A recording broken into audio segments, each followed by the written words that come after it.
I stepped from work to a deserted parking space. My 2024 Corolla, now debt-free, had vanished. Frantically, I phoned my mother. "Oh son, settle down." We handed it to Bryan. "He's in more need."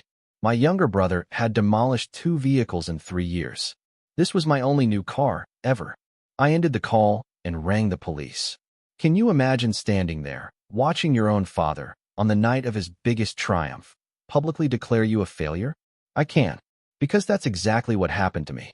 And what I did next? Well, that changed absolutely everything. My name is Daniel. I'm 31, the oldest kid, the designated fixer. You know the type, right? The one who's always the emergency contact when the bills screamed louder than the people. I'm a project manager, by trade, at a software company. My job is to keep calendars, budgets, and fires under control. And for years, I tried to do the exact same thing with my own family. My dad, Victor, he's a storyteller, a salesman.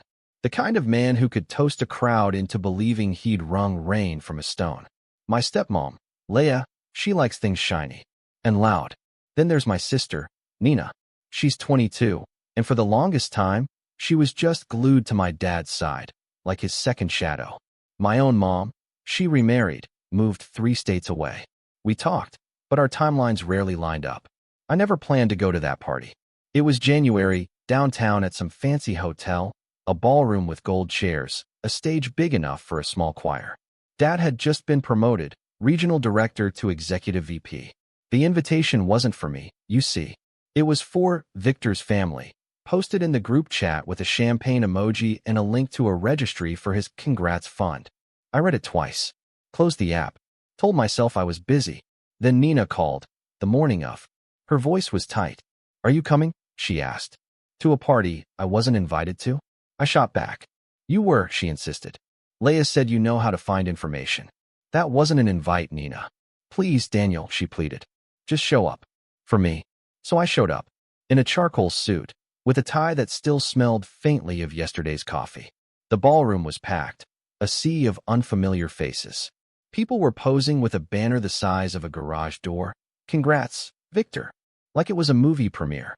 I slipped along the wall, found a seat near the exit, just wanting to blend in. Then the stage lights went hot and bright. And then I heard his voice. My father's voice. "I owe it all to my daughter," he said, pointing right at Nina. "And then this. My son," he chuckled. "He just never really had what it takes." The room laughed. They clapped. The band did this little 4-second shimmer, like punctuation. Depending on where you were sitting, you might have thought it was a harmless line. But I felt it hit my ribs. A physical blow. I stared at the water glass on my table, willing my jaw not to move. Across the room, Leah's eyes cut right to me. Her mouth twitched. "Security," she said, loud enough for a server nearby. "Remove this man." I stood before the guard even reached me. I picked up the small, wrapped box from under my chair, the paper simple, the bow slightly crooked. I walked down the center aisle, into the light. Heads turned. My father's smile stuck to his face, like tape that had lost its glue. "From your biggest disappointment," I said, and I held the box out to him. The room went cemetery quiet. I put it in his hands. I didn't wait to see what he did. I just turned. The carpet swallowed my steps. Behind me, I heard it. Tape tearing, paper crumpling. Then a silence stretched too long. And then my name. In the voice I grew up chasing. "Daniel," he said. I kept moving. I didn't start out angry, you know. I started out responsible. When I was 19, Dad told me, "You're the practical one. I need your head, not your feelings." He was in the middle of a divorce then, running his expenses like a circus.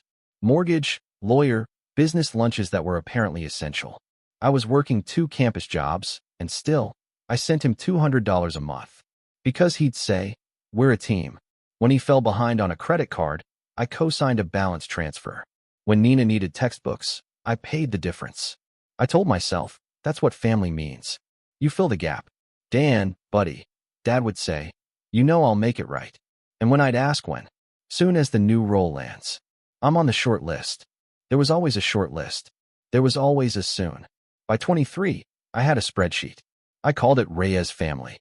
Green tabs for obligations, yellow for promises. I gave myself notes like a polite warden. Utilities for Dad's house.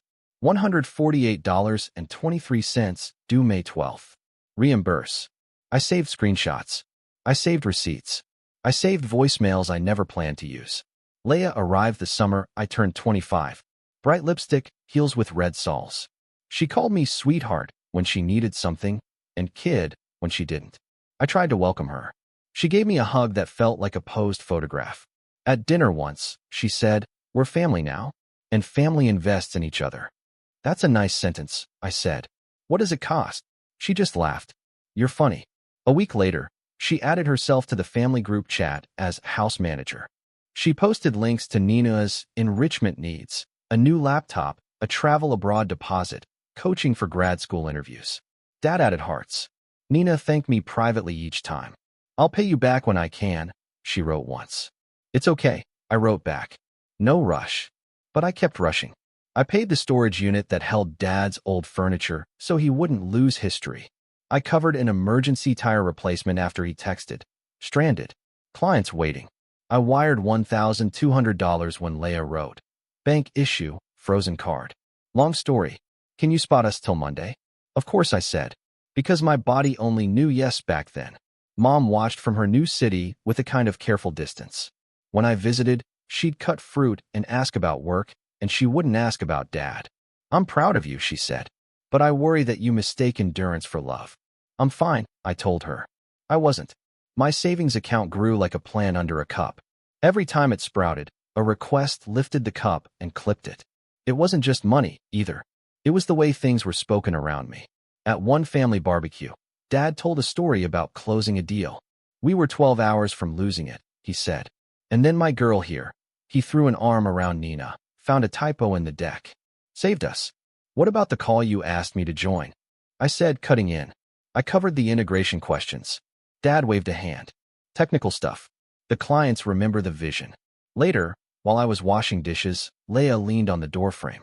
"Don't be needy," she said softly. "It's unattractive." I stacked plates. "I'm not needy. You always want the gold star." "I want a receipt," I said. "That's different." I kept paying.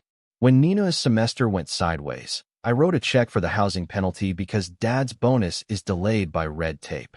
When a medical bill arrived in a white envelope the size of bad news, I put it on my 0% card and paid it down like penance. Then came the little break. Not dramatic. A hairline crack that started to split everything else. I went to open a new line of credit to refinance my own student loans. Denied. "High utilization on joint account," the rep said. "I don't have a joint account," I said. He read the last 4 digits. My stomach dropped. That was the balance transfer I'd co-signed years ago. I'd asked Dad to close it when we paid it down. "Could you read the last few transactions?" I asked. He did. Restaurants. Jewelry. A resort fee. I called Dad. "What is this?" "Relax," he said. "We had to float a couple of things after Leia's card got flagged. I'll clear it next month." "You said it was closed." "Paperwork glitch." I said nothing for a breath that tasted like pennies. "Close it," I said finally. "Now? I'll pay the balance." "Just close it." "Don't be dramatic," he said, annoyed now. "You always make storms out of sprinkles." I closed it. I paid the balance. I stared at my spreadsheet until the numbers blurred into salt. The group chat kept moving. Nina's graduation trip. Victor's big Q3. Family is everything. The sentences came decorated with gifts and filtered photos of steak. One night, Nina called crying from her campus. "I can't get Dad," she sobbed. "Can you help? My landlord says I'm short on the rent." He thought Dad sent it already. "How short?" $400. "I'll send it." "You always do," she whispered. That night, I added a tab to my spreadsheet. Boundaries. The sheet was empty. I left it open, then closed my laptop, like that counted as action. By 30, I had paid enough in this month-only emergencies to buy a new car. I drove my old sedan instead and watched the check engine light flicker like it was apologizing. Meanwhile, Dad posted photos of a leased SUV with a caption about rewarding hard work. Leia posted a boomerang of clinking glasses. Nina posted nothing. When the promotion rumors started, Executive VP, Dad called me himself. "Your old man did it." "Congrats," I said. "What does it mean?" "More responsibility. Bigger team. More visibility. And more money." He laughed. "Always counting." "Somebody has to," I said. His voice softened a bit. "You know, I appreciate everything you've done, right? I couldn't have reached this without everyone." Everyone, I repeated. The invite to the party showed up in the chat a week later. Family, let's celebrate. Leah wrote. Then she added a line that made my jaw tighten. Dress code, elevated. I hovered over the message. I typed, I can't make it. I deleted it. Then Nina called that morning and just said, please. So I went. And I heard that sentence everyone else applauded. And Leah told security to remove me. And I walked the aisle with that small box. It held a summary of 10 years. Inside, under the tissue paper, was my grandfather's pocket watch. The one Dad had pawned for a temporary cash bump when I was 22. I tracked it down, bought it back last year. And under the watch, a single page from my spreadsheet.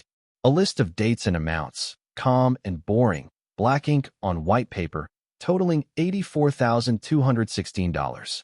Beside the total was a note. No balance due. This is my last gift. There was also a second envelope. Not for Dad. For the board. Printed emails, time-stamped messages. The ones where Dad instructed my work to be presented as consultant assistants under Nina's name because clients prefer a family story. He'd forwarded them to me accidentally once, and I'd kept them. Like proof that sanity remembered me. I hadn't planned to send that envelope. I'd printed it as a dare to myself. The dare one. When I reached the doors of the ballroom, I stopped. I turned back. Not to speak. Just to give myself that one look that seals a decision. Dad stood on stage, the box open, the watch in his palm, the paper trembling at the edges like it had learned fear. Daniel, he said again, microphone live, warmth forced. Come back up here. Let's clear this. Leah hustled to him, her smile tight. He's making a scene, she hissed. No one but the first row could hear, but you didn't need sound to read her mouth. A cousin emerged from the crowd, reached for my sleeve. Hey man, he said quietly. Maybe don't do this tonight.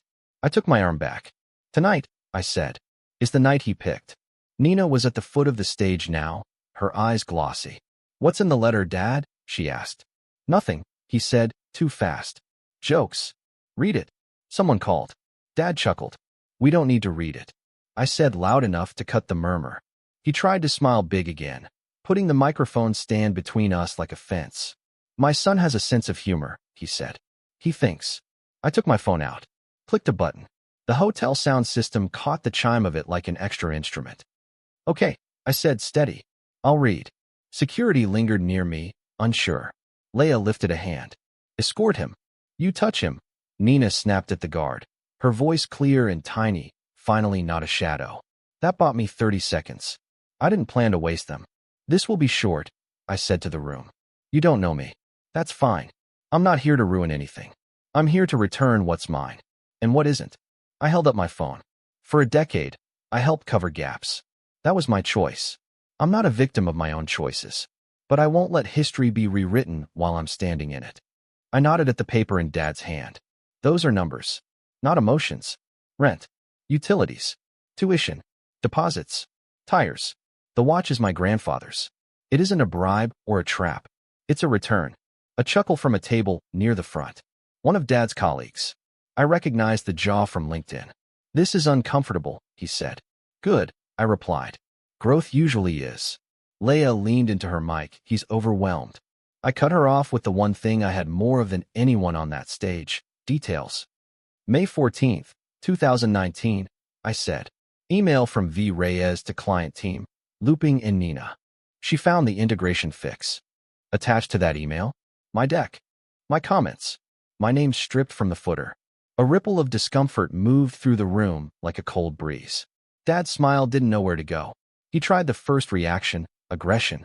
You're misunderstanding everything, he said through his teeth, the mic catching a bit of spit. After everything I've done, I lifted a hand. No, I said. This is the last time you get to be loud and right at the same time. He flipped to reaction 2, manipulation. What will happen to us if you torch my reputation? He pleaded, eyes darting to the colleagues like a stagehand was late with a prop. What about your sister? Nina is an adult, I said. She doesn't need me to pay in silence for her to eat. He tried the third, humiliation. You always thought differently, he said, going for the wound he'd used since I was 10. You never had the spark. You're jealous of your own father. Jealous. I almost laughed. No. Exhausted. I took the second envelope from my jacket pocket and set it on the nearest table. I didn't wave it. I didn't threaten. I just placed it like a simple, boring thing. It's addressed to your board, I said. I hope I never have to mail it. I hope tonight is enough. But if your mouth keeps writing stories with my name, they'll need to read the original draft.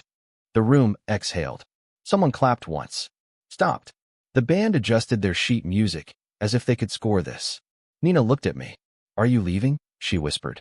Yes, I said. For good this time. What about me? I looked at her the way I wish someone had looked at me when I was 19. If you ever want help that isn't a secret, call me. If you want money, ask your boss. He's on stage. That landed like a soft hammer.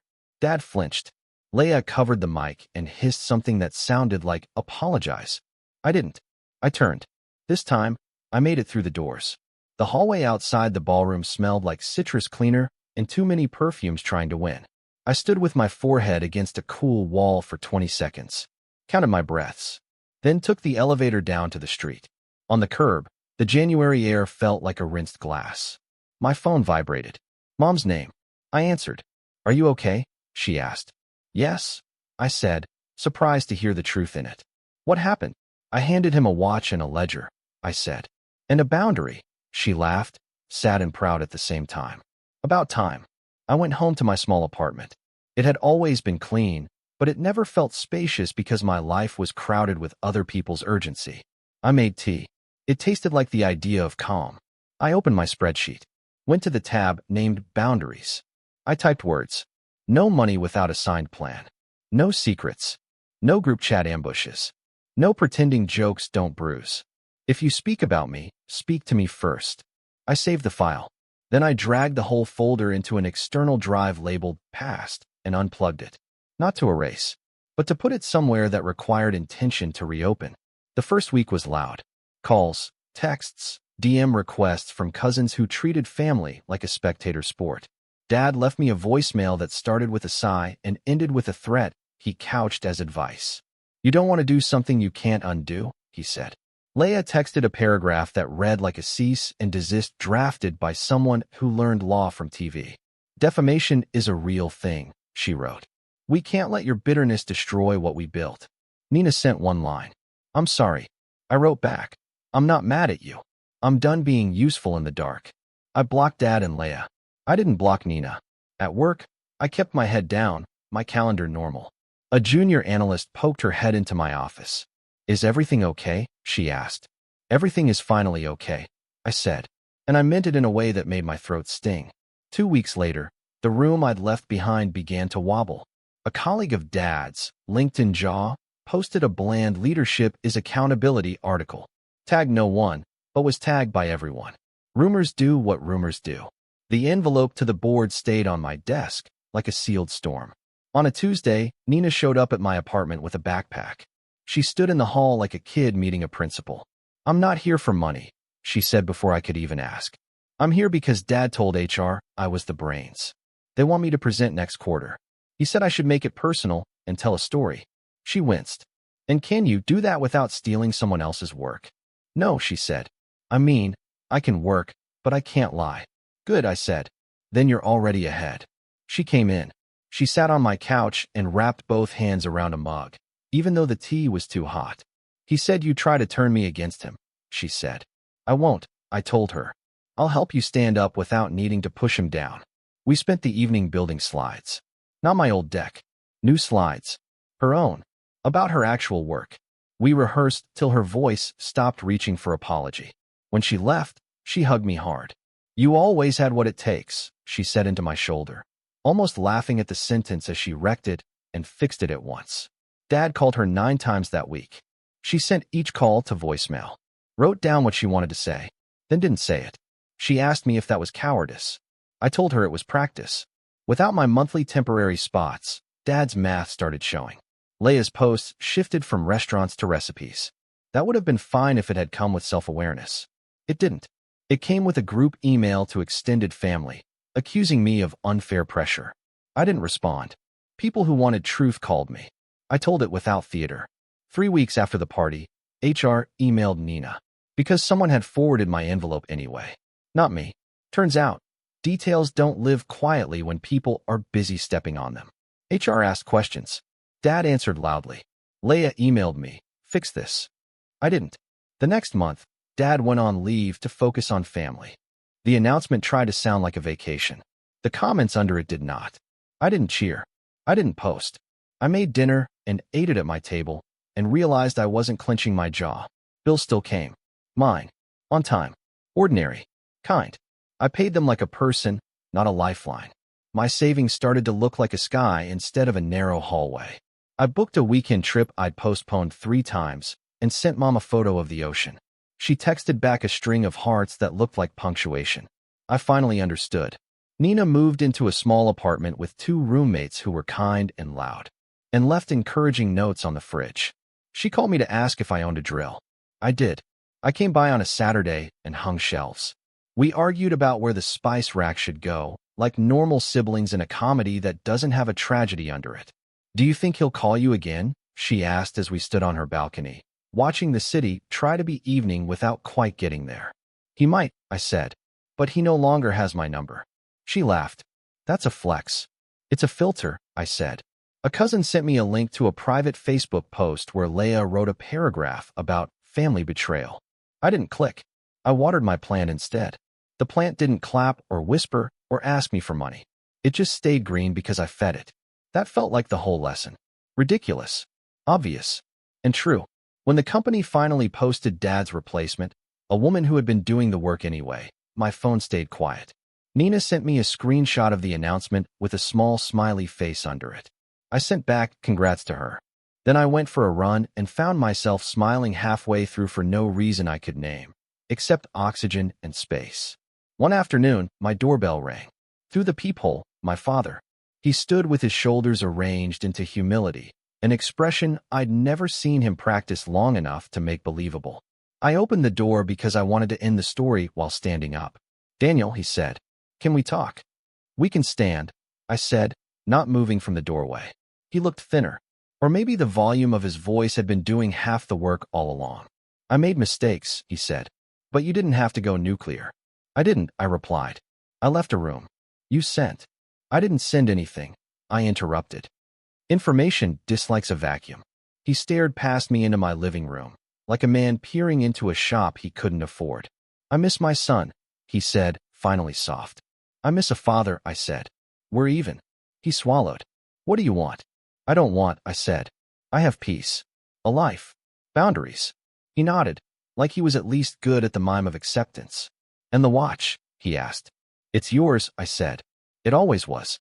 I returned it because I didn't want to carry your pawns anymore. He flinched, then tried to smile. Clever. True, I said. He asked if he could hug me. I said no. He asked if he could call me next week. I said he could email me if it concerned Nina's health or a funeral. He exhaled like I had hit him. Maybe I had. He left. When the elevator doors closed on him, I lay down on my rug and stared at the ceiling fan, turning a steady circle. I texted Nina. He came by. She wrote back. He's okay. So are you. For the first time in a long time, that sentence didn't feel like a negotiation. It felt like a report. A month after everything, I sat on a park bench with a notebook I didn't plan to show anyone. I wrote a list, not of payments, of promises to myself. I won't buy admission to rooms where I'm also the punchline. I won't confuse silence with grace. I won't label panic duty. I won't fund disrespect. I won't be the ghost writer of someone else's legend. I closed the notebook and watched a kid learn how to throw a frisbee badly, and then better.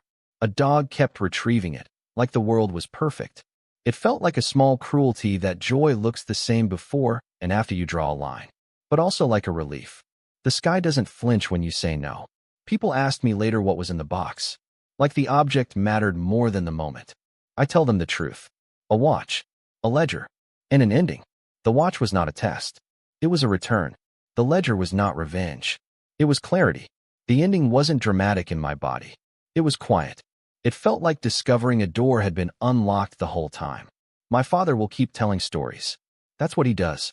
Some people will clap out of habit. Some will stop. That belongs to them. What belongs to me is the distance I keep, and the way I speak to myself when rooms get loud. Nina sent me a photo yesterday of her standing by a whiteboard at work, marker in hand, mouth open mid-sentence. Her caption said, "Didn't faint." Mine back said, "Proud." She wrote, "Dinner this week?" I said yes. And I didn't check my calendar because I wanted my life to bend around something that wasn't an emergency for once. I still have that envelope to the board, sealed and heavy, like a storm that stayed offshore. I hope it can stay in a drawer forever, not because I'm scared to mail it, but because I prefer when consequences come from the right direction and not from me. If they don't, I know where the post office is. People love a moral, so here's mine. Simple enough to fit on a sticky note. I don't owe anyone my ruin to prove I'm loyal. I don't owe anyone my savings to prove I'm generous.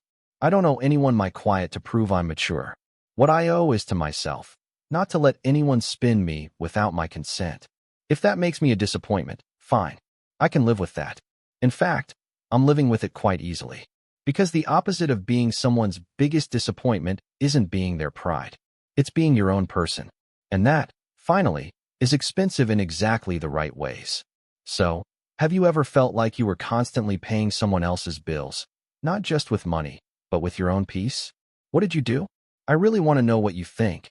Tell me in the comments below.